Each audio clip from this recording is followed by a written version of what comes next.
Welcome to Hip Hughes History. We're going to do Manifest Destiny in 5 minutes. So stick around. Here we go. Giddy up for the YouTube learning. Manifest Destiny.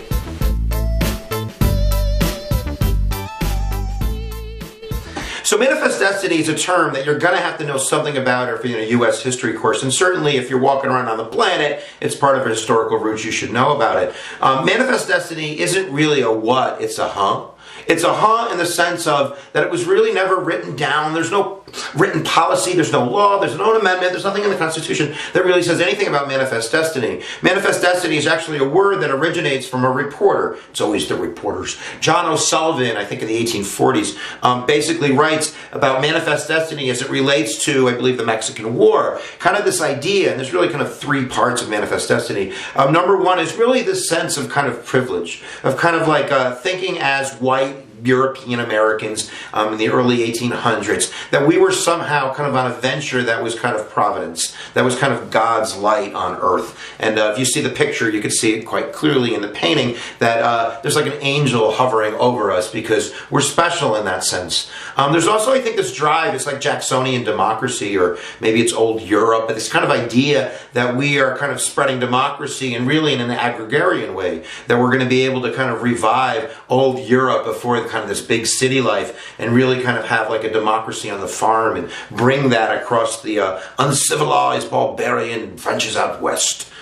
Yeah, okay. And I think the third one is that it's inevitable, that it's in the cards, it's the destiny part, that there's no stopping it. There's no stopping us now. I'm not singing for you. And I think you blend those 3, and I think that it's just kind of like a self-fulfilling prophecy. I mean, you have to realize that it's not universally supported in the country. It's really a democratic idea. Maybe it's the expansion of slavery. But the Whigs and Northerners were always a little hesitant about moving out west, and I think really, I don't know why, but they were.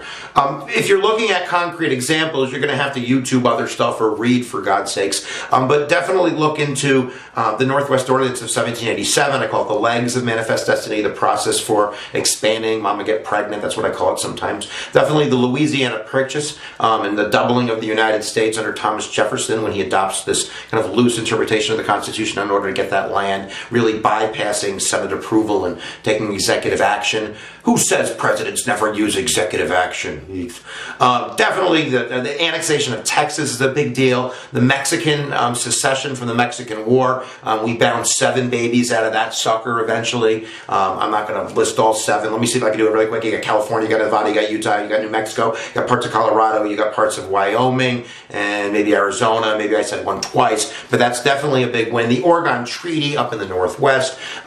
You could do Oregon Trail. You could do the Native American Wars, the Dawes Act. There's tons of vocab and events in there that are kind of like the lifeblood of Manifest Destiny. But people will even take it further. Manifest Destiny can also include like imperialism and kind of this idea going from the Monroe Doctrine and kind of being the protectorate of the Western Hemisphere, like very paternalistic kind of thing. And that we're civilized and they're not civilized. And that goes to Hawaii, it goes to Cuba, violating the Teller Amendment with the Platt Amendment, definitely in the Philippines. There's evidence of it all around the world. And then definitely you could even argue like the space race and the moon, and we have a car on Mars, and all of this is kind of this Manifest Destiny idea. Whatever it is, it definitely led to the Civil War. You don't want to forget the effects of Manifest Destiny go into the idea of it brings the issue of slavery out west, which is going to lead to what Missouri Compromise of 1850, Fugitive Slave Act, all this nonsense that's going to have to get served up in the Civil War to solve that. Kansas, Nebraska, Popular Saturday, John Brown. We could talk forever. But definitely know that Manifest Destiny is controversial. controversial, that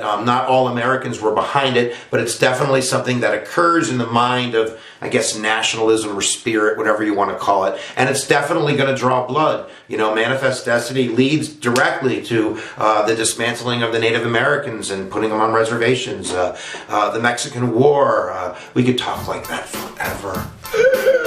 Manifest Destiny! Hopefully you got it, you got the major idea, and now you're going to go learn and do some more of that on the YouTubes. There you go, guys. Look my face. Wait, it gets worse. Police have members claim to follow Moorish science. It comes from a black religious group that's been around for nearly a century.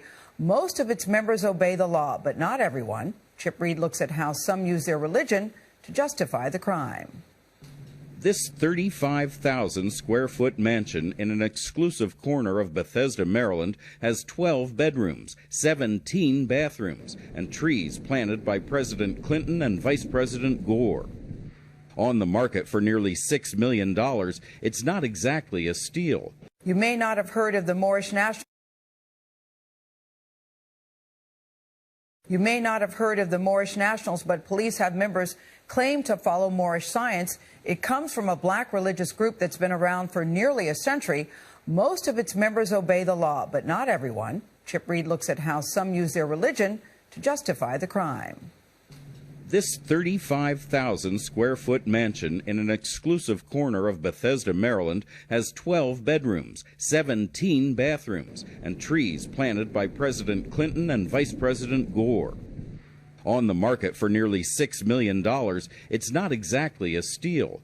So imagine real estate agent Jordan Feinberg's surprise when he learned someone had moved into the vacant property. The owner calls me again and says, the neighbor called, there are people inside the house claiming they own the house. And I'm like, what? Lamont Butler, a.k.a. Lamont Maurice L., claimed the mansion for himself. He even provided documents issued by the so-called Moorish National Republic to back it up. It's a burglary in the purest sense. Across the country, Butler and many other self-styled Moorish nationals have laid claim to property and status they say is lawfully theirs because their ancestors were here first. In Memphis, Tennessee, Tabitha Gentry staked a claim on this $3 million foreclosed home using heavy chains. Charged with trespassing, burglary, and theft, Gentry, who prefers the name Abka Ray Bey, says as a citizen of the Moorish American National Republic, that land is her land. And this man was arrested by police in Fayetteville, North Carolina, for interfering with a stolen car investigation. But his wife claims the arrest was illegal because he is a member of the Moorish nation. He had diplomatic immunity. Why are y'all doing that? Moors trace their beliefs to Noble Drew Ali, who founded the Moorish Science Temple in Chicago in 1925. With tens of thousands of followers, the faith borrows heavily from Islam. It also teaches that all black Americans are Moorish Americans, descendants of an ancient Moroccan global empire, an idea some followers have taken one step further. So you don't have to get a license plate or a driver's license. You can lay claim to property. Spencer Dew, who studies the movement, says Moorish Americans have long taken pride in being American citizens. Further, so you don't have to get a license plate or a driver's license. You can lay claim to property. Spencer Dew, who studies the movement, says Moorish Americans have long taken pride in being American citizens. Moorish Americans have long taken pride in being American citizens. But as the group splintered over the decades, some offshoots abandoned that view. But I also think we have some opportunistic individuals, some sort of lone wolf. But as the group splintered over the decades, some offshoots abandoned that view.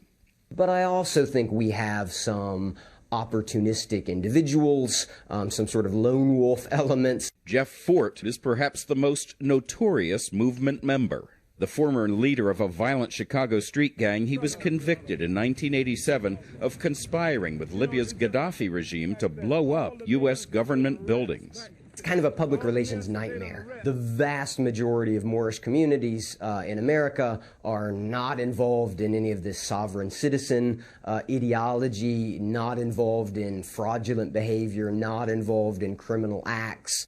As for Butler, he eventually abandoned the Bethesda mansion, but he still faces charges of burglary, theft, and fraud. He's currently out on bond. You know, everybody likes to look at a big, beautiful house, but usually you call a realtor to unlock the door for you.